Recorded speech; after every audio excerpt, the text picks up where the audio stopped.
Greetings, everyone. I'm back, finishing up the last video that you'll see in my feed. Um, and I want to conclude. I honestly should have reviewed more where I left off, but I know I was getting really deeply in the topic and discussion of police brutality and how it connects to the modern day perception of nationalism and identity, particularly what it means to be a black American male in today's society. Um, and I think I went on and on about how this video and I guess broadcast is supposed to be just me kind of, just sharing how I feel and what I've observed in Los Angeles and more on a observant topical matter as a teacher and researches on these matters. Um, as a musician, I feel that a lot of the time the messages that we receive as young African American males are parsed and mixed messages. Um, and as I said on the last video, we went into a little bit about the discussion of national anthems. Obviously, there's a lot that we can discuss on that. Um, as it pertains to Colin Kaepernick and kneeling during the national anthem. But as you all know, we have more than one national anthem.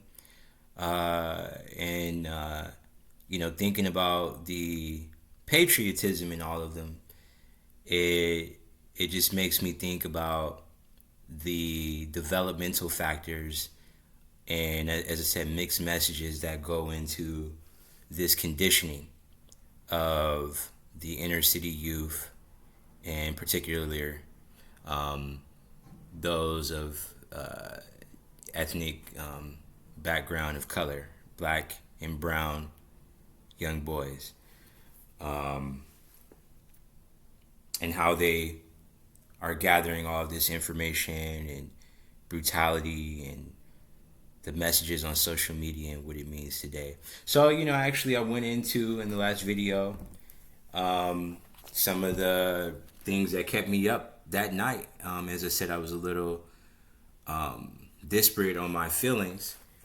as it pertains to police brutality and what's going on in the news cycles right now. But, that's where reading comes in. That's where knowing your history comes in and connecting those dots. And it just, it got me to the, I guess you would call it the political matters that went into segregation and disparity.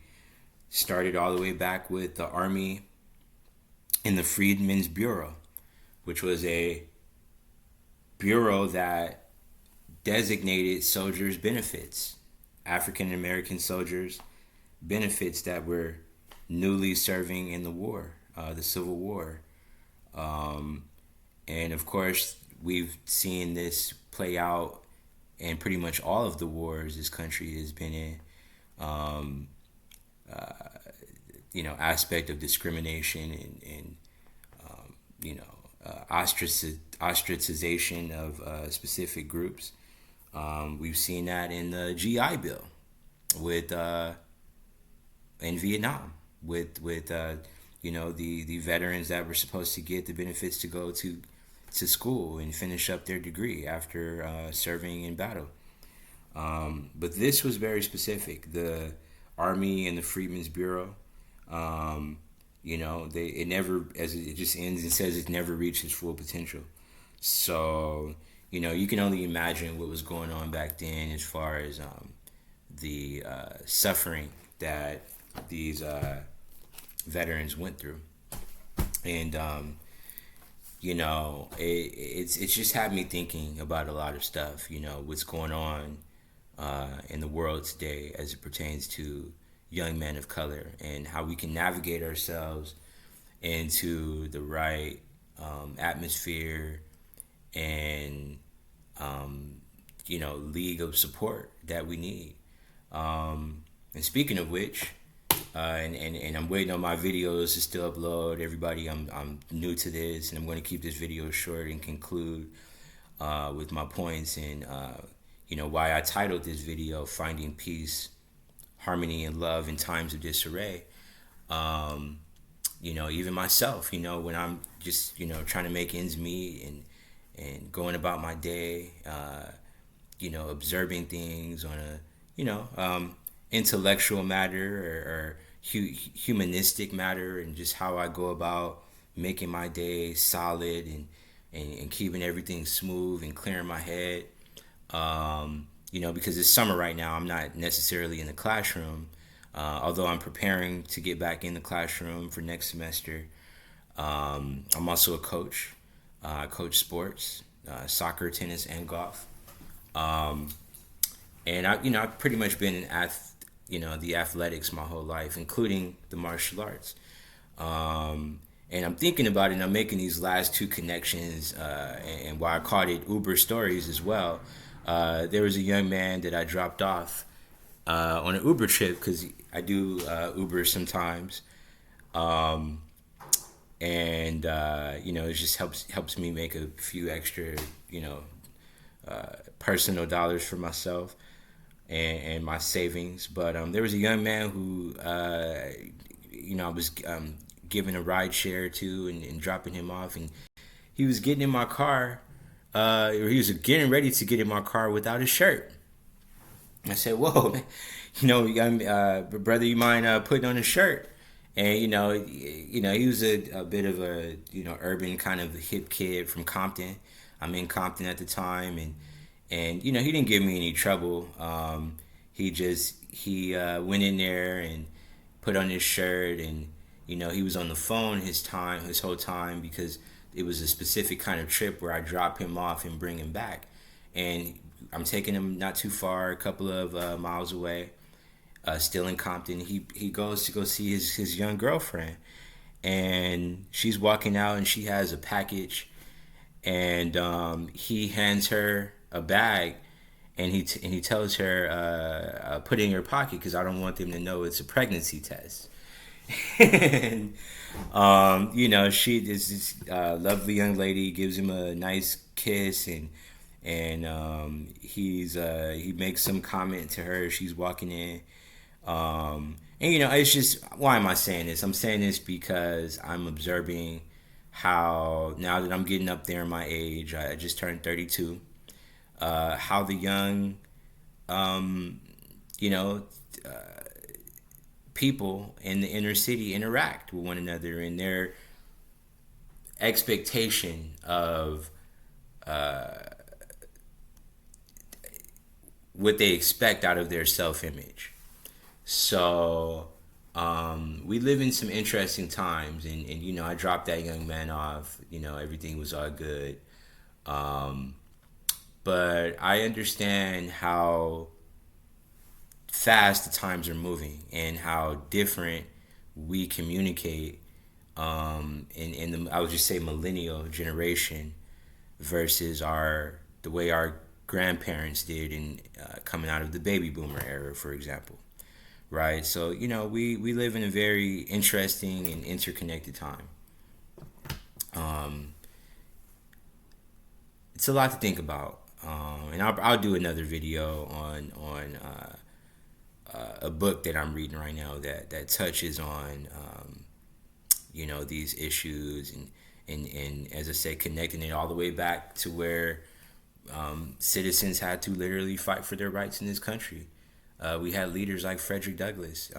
We just had the 4th of July, and I'll probably do a video on this soon, his speech that he gave in front of the Women's League, on his perception of how the young, or the African American, celebrates the 4th of July, the Independence Day. So, yeah, with all that being said, what am I saying? I'm saying how I feel, and I think the specific historic measures we should be looking at, and still fighting for and pursuing equal rights. And my last point, I will just say that before I wrap up, this is not a video, as I said, intended in the very beginning of the last video. This is a video for everyone, not just, you know, people from my community. This is for Americans to think about the way we want to see our country developing and the way we want to see equal rights distributed on an economic level, on a political level, on a social level.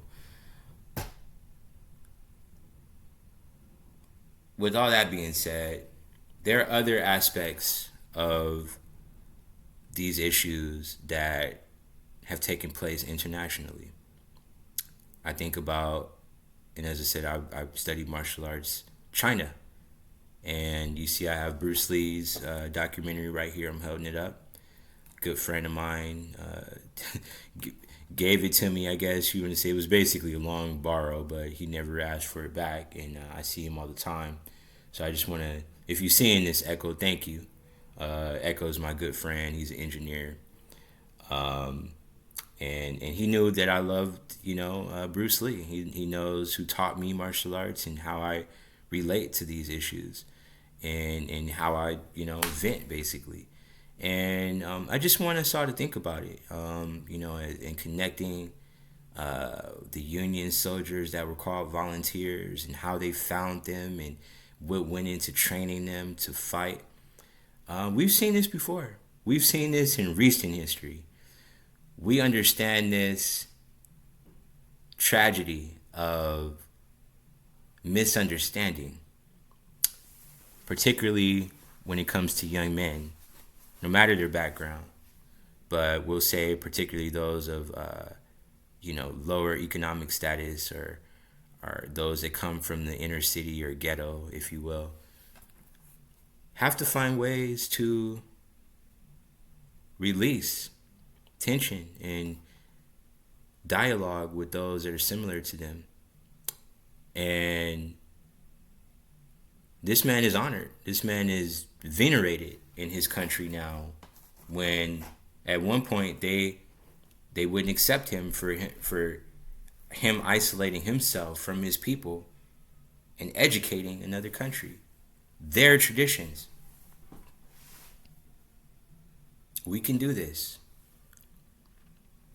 We can honor these soldiers, not volunteers, the soldiers who helped found this country, that helped restore and continue to build this nation even after everything was up against them.